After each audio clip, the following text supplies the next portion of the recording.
It's hard to imagine anything like this happening easily or quickly.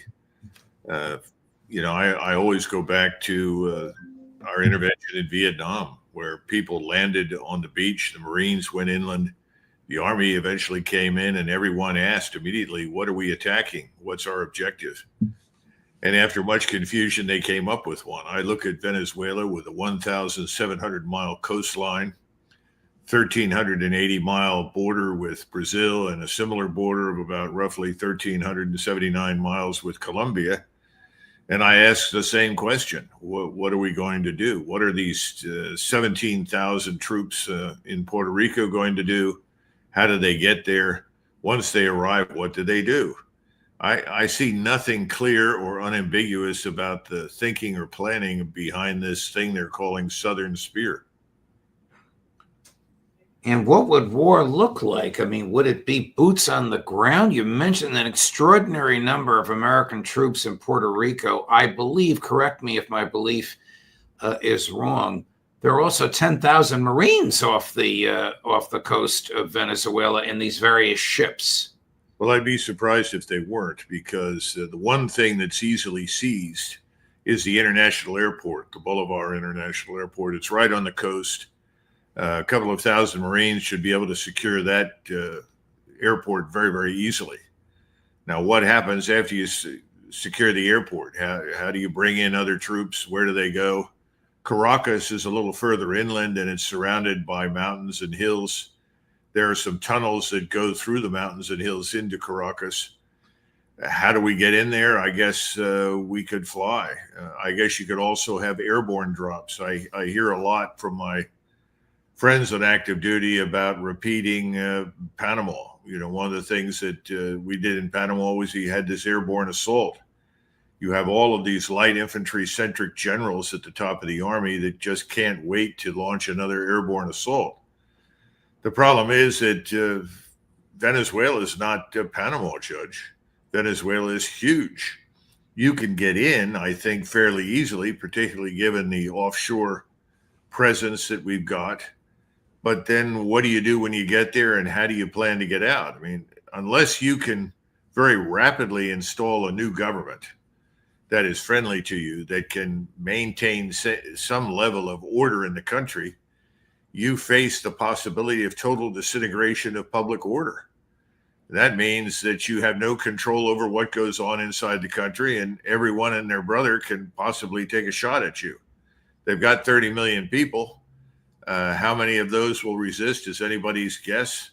But I just don't see how the Panamanian experience really informs us in Venezuela. Now, there's also talk about getting into Venezuela, if for no other reason, to stop the supply of oil to Cuba, which has been an important lifeline. That would align with Secretary of State Rubio's long-term goals in the Caribbean Basin. But again, we don't know where all the air and missile defense capabilities are on the ground that the Russians have provided.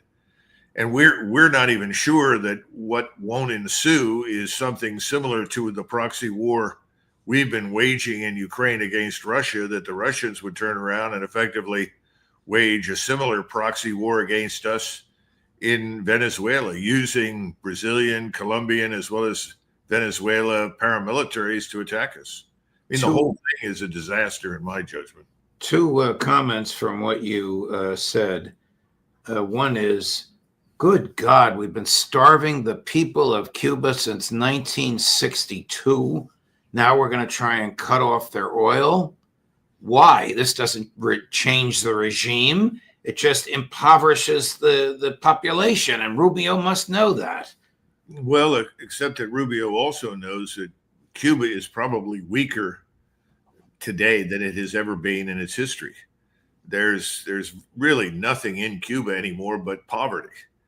And he may regard this as a golden opportunity to knock off the regime in Cuba as well, especially once you've strangled the Maduro regime in Caracas. I mean, this is all speculative. Obviously neither you nor I nor any of us are invited to participate in any of these discussions or listen to any briefings. But looking at the numbers of forces involved, looking at Venezuela's relationship with Cuba, one has to conclude that there's a lot more going on here than simply regime change in Venezuela. But there has to be some, forgive me if I sound naive, Colonel, moral or legal basis for what the government does. What kind of threat does Cuba pose to the United States of America? They can barely feed their people. Well, I certainly don't want to make us responsible for Cuba. I don't want to make the United States and the American people responsible for Venezuela. Now, again, we've discussed this before. Let's set aside any altruistic motives whatsoever. I mean, I think it was Reinhold Niebuhr paraphrased Lincoln's comments when Lincoln said the challenge in U.S. foreign policy is to link the contingencies of power with the principles of justice. I don't think the principles of justice mean anything anymore in Washington, D.C. They haven't for a very long time. So you're looking at finding a way to collateralize all of these mineral resources, oil, gas, emeralds, gold, rare earths, all that sort of thing. And people that are in the banking industry have privately told me, well, I guess if you can go in there and you could exert absolute authority over the country and you can exploit its resources without interruption, that could conceivably lead to a massive reduction in our national sovereign debt, because you could pull 19 trillion in wealth out of Venezuela. That would roughly cut our national sovereign debt in half. In other words, this is a good old exercise in pillaging and exploiting other people's resources. Are the same Zionist billionaires behind Trump's dalliances and threats of war against Iran behind this invasion of Venezuela? Well, I suspect so, because they have a lot more at risk right now. They're fighting tooth and nail to maintain the dollar's dominance. And that's a story that just doesn't reach the American public. We are in a state of decline in terms of economic strength, military power, prosperity, you name it, across the boards, internal cohesion.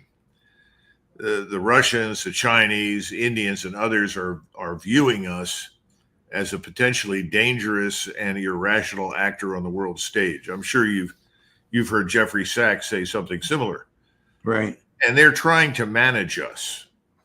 By managing, I mean, they want to manage their way through what they think is our decline by avoiding a war. And it becomes more and more difficult. But we failed in Russia. We wanted to go in there, break the country up, rape it for its resources. That's failed miserably. We have not destroyed the national cohesion or unity of Iran. We don't have control of its oil and gas resources. And now we have China, which imports roughly 80% of Iran's oil, very interested in ensuring the Straits of Hormuz stay open. So how far can you press this war with Iran? That leads you to new places, new locations where you can get at the resources that you need to boost the American economy and deal with this enormous sovereign national debt. So yes, I imagine some of the same billionaires who are involved in both the war with Russia and the war with Iran, the Greater Israel Project, are also very interested in Venezuela, because it may be that the other two projects are going to fail. One can argue that it's already failed in Russia. Now the next one is, are we ever going to make any progress in the Middle East? Doesn't look very encouraging right now. So Venezuela then becomes an attractive goal or object in some people's minds. The Venezuelans have millions of members of militias. I don't know what kind of a central command they have or what these militias would do, but let's say we're bogged down in a land war. Would that delay the Israeli likely invasion of Iran? Well, first of all, the Israelis aren't going to invade Iran. The Israelis just want to destroy Iran. What they would like to do, though, is capture its oil resources. And in that sense, the Israelis are the beachhead for international finance in New York City and London. They, too, want to capture those resources. But the possibility that you can do that seems less and less likely in the current environment. It's not necessarily impossible at this stage, but it's not very encouraging. And that's why Venezuela seems like low-hanging fruit compared with everything else. The problem is, what if this does turn into a long-term insurgent war that we frankly have no interest in fighting, especially if it's orchestrated at least partially and supported partially by the Russians? If you were a Russian looking at the damage we've been trying to inflict on Russia for the past 3.5+ years, would that not occur to you to exact some retribution against us? I think it probably does. Yeah, I think you're right. Before we jump over to Ukraine and Russia in some depth, should Japan host U.S. nuclear weapons, and should the Prime Minister of Japan be threatening to attack China if it exercises more dominion over Taiwan than she thinks is appropriate? Well, the Japanese have reined in the prime minister on this topic. Remember that in Japan, the government, its foreign and defense policy are really run by the imperial bureaucracy. Now, I'm saying imperial bureaucracy because the Japanese bureaucracy is staffed with lots of historic aristocrats, families that have controlled elite thinking and culture in Japan for hundreds of years. They are loyal to the emperor. They tend to define what that foreign and defense policy is going to look like. They also have a big impact on what happens internally. She went a little too far. The Japanese have already sent delegations to China. They're patching up the hurt feelings. I think what we need to understand is that Japan and China, just like Korea and China, in my judgment, will never be allied with each other. However, they're also well aware that a war between them would be singularly stupid and counterproductive. So her remarks have been walked back. The issue for Japan right now is as follows. They are waiting, like the Koreans, for us to leave. Now, that may seem strange to Americans, but people in Northeast Asia are nothing if not extremely polite. They would like us to get out. We have served their purpose long enough. Japan profited enormously from America's military shield against any potential adversary. But now Japan doesn't need that, doesn't want it. Japan can build its own nuclear capability. It's been able to do that now for many years. It could become a nuclear power overnight. And it has an interest in that, not because it wants to use any nuclear weapons against anyone, but it wants to be a free agent. It doesn't want to be dependent upon us. It wants to interact with Russia and China and other countries as it sees fit. I mean, remember when President Trump was over there, they made it very clear to him in private, yes, we like you very much and we'll support you, but we're not going to join your embargo on Russia. It's not going to happen. We're going to continue to purchase oil and gas from Russia. And a Japanese parliamentarian stood up and very bluntly stated in parliament, in public, we can't reach an arrangement with the Russians because the Russians are concerned that if they sign a peace treaty with us and they give us these islands back that they took at the end of the Second World War, that we'll turn around to the United States and let American military installations pop up on those islands. Well, that is a legitimate Russian fear. Of course it is. But it's also a legitimate interest in Japan to not let that happen. Right. So you've got to, the Japanese want to be independent, free agents. It's 80 years since the end of the Second World War. They want to be cut loose. But again, they're being polite. They don't want to run us out of town. They would prefer that we read the handwriting on the wall and simply left. The same thing is true in Korea. The liberal nationalist government in Korea that's taken over wants us to leave. They know there will never be peace on that peninsula that they can depend upon as long as we are there. We are no longer a shield. We're now a catalyst for conflict with North Korea. And the Chinese want nothing to do with North Korea. They want to do business with South Korea. Think of the Koreas as similar to East and West Germany at the end of the Cold War. Moscow had to make a choice. With whom do you want to do business? What's the long-term future for Germany? It's not the GDR. It was not the German Democratic Republic. It was West Germany. Right. And that's happening in Beijing. Beijing looks at the peninsula and says the future is the Republic of Korea. The problem is we're still in the midst of all of this, and we're always trying to pull people into a position of hostility to anybody we don't like. And they don't want to be in a hostile position with Russia or China. So the prime minister has been severely reprimanded, told to sit down and shut up. That's being patched up with China. There will be no more of that. But the Chinese, fear Japan. In fact, I think we've talked about this before when I wrote in Margin of Victory in the last concluding chapter, try to make it clear that the Chinese are a lot more afraid of Japan, frankly, than they are of us. Japan is right offshore, and Japan is the sleeping superpower. Everybody keeps deriding the Japanese. Well, they haven't spent enough on defense. They need to do more of this. They need to do more of that. Their population is not growing enough. Stand by. Get out. And the Japanese will fill the requirement that we keep trying to fill ourselves at great expense to the American people of, quote unquote, containing China. Everything from the water's edge in Asia, from the Chinese coast south or west or east, will be controlled by Japan. That doesn't mean the Japanese armies will be there or the Japanese Navy necessarily needs to be everywhere. It's simply a fact that Japan is dominant at sea. China will be dominant on land. It's accepted. That's where things are headed. We are holding up the train because we want to live permanently in the afterglow of World War II. It's not possible. We can't afford it. We don't need it. I want to jump to Ukraine, but before we do, I have to say that your analysis is so astute, so profound.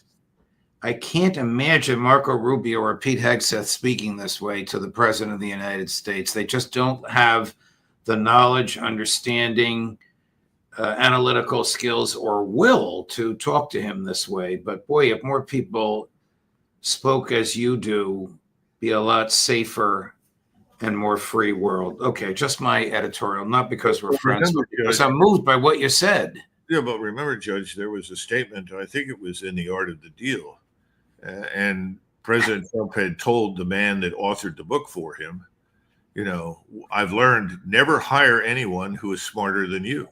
Mm. I mean, stop and consider that. That's catastrophic.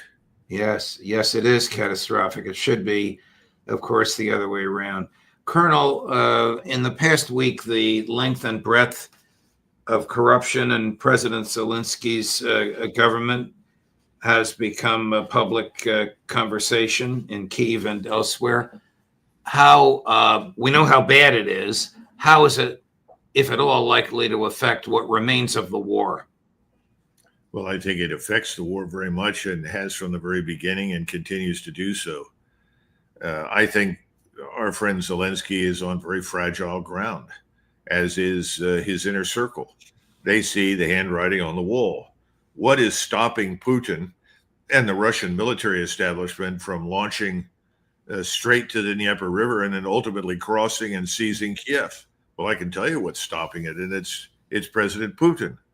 Putin, from the very beginning, has always wanted desperately to avoid a war with us or NATO. And what President Putin wanted as soon as we met with him and his team in Saudi Arabia, you'll recall that Secretary Rubio went over there, a whole host of people from the cabinet. And what the Russians wanted to do was restore relations with us, do business with us. So that's always been in the forefront of his strategic thinking. Now, what does that mean? That means that he doesn't want to cross that river. He doesn't want to take responsibility for the disaster in Ukraine, at least not under the current circumstances. That may be why we're now in discussions with him. Maybe someone's finally figured that out and walked away from the stupidity that Putin wants to conquer Ukraine. That's crazy. No one in their right mind wants the place at this point. But the tragedy with corruption is so bad that, when for some time now, you've had people wounded on the battlefield, Ukrainian soldiers and officers who had to pay someone to take them to a hospital. Oh, I mean, stop and consider that. The widows and orphans of the Ukrainian soldiers that are being killed, they're not being paid anything. The checks that would have otherwise gone to them are being pocketed by battalion, brigade commanders in the Ukrainian army. Everyone is involved in this giant grift. Now we've seen these two people that are apparently accused of sort of taking hundreds of millions of dollars. And of course, the funny thing is that my friends in Europe that are intimately familiar with this, that operate out of Switzerland, they all laughed and they said, well, Zelensky's got at least $1 billion in cash. Most people have stolen billions. These people are small fry. I think that's beginning to sink in Europe. The problem is the globalists there can't admit that, because then they have to admit that they've been wrong from the beginning, frankly.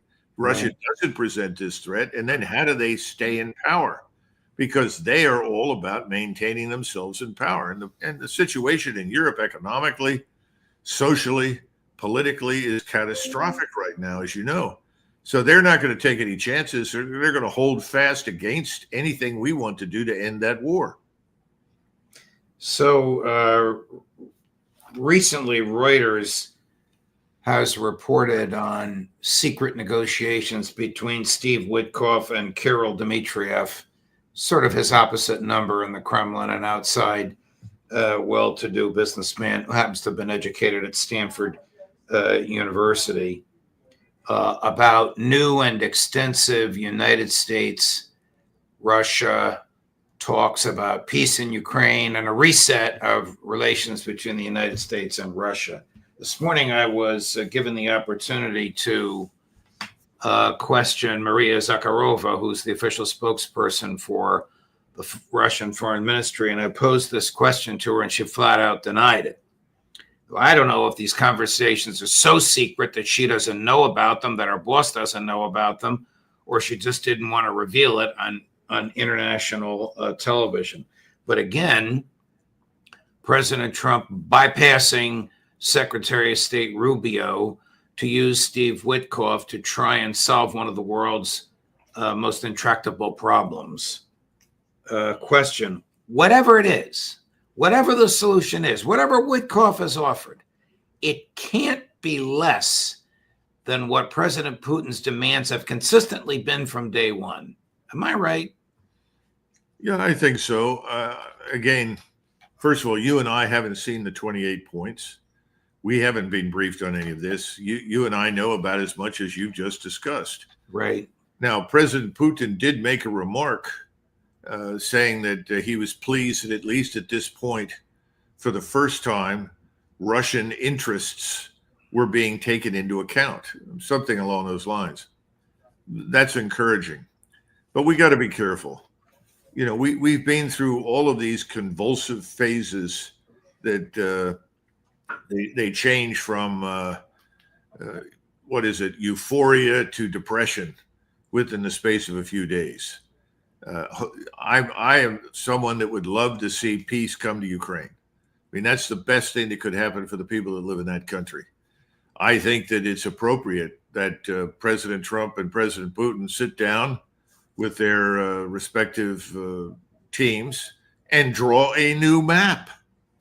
That's the way wars have been ended in Europe for hundreds of years. You draw a new map. You change the borders to meet people's legitimate national security concerns. Right. So that should happen. I don't know what the terms will be and so forth, but at the same time, who takes over in Ukraine? Remember, the Russians take the position, and I'm sympathetic to them because we felt this way too on more than one occasion in the history of the United States. They don't want to fight this war again. In other words, they don't want this peace to come about that doesn't fundamentally change Ukraine into a neutral state with a government that is completely divorced from Zelensky and company. They want that. If they can't get that, quite frankly, it doesn't make any difference where they draw the lines and what promises are made. They'll end up going to war again in a few years. Right. So that's the crux of the thing. I don't know that this will work. I want to be optimistic. But as you said before we got on the program, you know, we've been down this road before, and the war was going to end in 24 hours, and we all know what's happened. Right. Back to President Zelensky. I mean, he really is in a bind between the nationalist banderists who seem to control him and have apparently threatened him, and the public that has got to be disgusted with the palpable corruption, and the fact that he's not even the legal head of state, which makes you wonder how he could agree to anything. But how can he possibly agree to surrender land, which historically has been Russian, and 90% of which is now dominated by the Russian military due to the special military operation, but which the banderists, the hardline nationalists around him, would never concede and would rather die before they concede? Well, that could be arranged for the banderists. I think the Russians would be happy to arrange that. The issue for Zelensky is, can he be given some sort of out? In other words, is someone from the CIA going to sit down with him, or the MI6 or both, and say, game is up, you need to leave. This arrangement is going to be made in Washington and Moscow. You can express your hopes for it, but you don't necessarily have to be part of it. And we'll fly you out of here. And he can go where his two friends who have stolen hundreds of millions of dollars have gone, to Israel. He too is Jewish. He can go there. He will not be extradited. He will be safe from any prosecution in Netanyahu's Israel. And that may be the best solution for him. I mean, there was discussion when he went to Greece, that he might just leave from Greece to Israel or somewhere else. I think the game is up for him. It's up to somebody to explain it to him and find an out for him. Then somebody else is going to step forward. Whether or not that person is acceptable to the Russians is open to debate, but somebody else will step forward, and the Russians will probably tolerate that if it brings this travesty of a war to an end. The real problem here then is our European allies. And, I think President Putin assumed that President Trump was the de facto leader of NATO. And that if President Trump said, as the leader of NATO, we're going to do the following, that his allies would get into line and follow. I mean, that certainly was true 30 years ago. It was true 40 years ago, 50 years ago. But that doesn't seem to be the case right now. So that's problematic. But Putin, I think, is willing to compartmentalize to the extent that he would like good relations with us. He wants to do business with us. So you could see an agreement emerge ultimately that gives Trump at least some optically pleasing moment where relations between Moscow and Washington are restored, while that may not necessarily be true for our so-called NATO allies, at least not initially. And remember that President Trump has to be seen as having crafted something good, and he has to have responsibility in a historical sense for having done something good. He needs the optics. That's part of what he demands. I think the Russians will accommodate that. They accommodated him in Alaska. I mean, they chuckled over all the aircraft that were out there on the tarmac and, these displays of military power. I mean, I know that for a fact. They kind of laughed and said, okay, fine. They want an end to this. So they'll accommodate him to the extent that they can, provided he recognizes the facts as we've described them for Ukraine. But it's up to President Trump to drag the Europeans along. And that may be difficult, at least at the moment, at least until those governments go away. And they will go away, perhaps not as fast as we would all like, but they're on the path to extinction. One of the things I said to Maria Zakharova this morning was, what will it take for me to be able to fly from JFK to Moscow in 9 hours instead of through Istanbul? She roared. Istanbul or Doha taking 20 hours. She looked at me and she goes, ask Mr. Trump.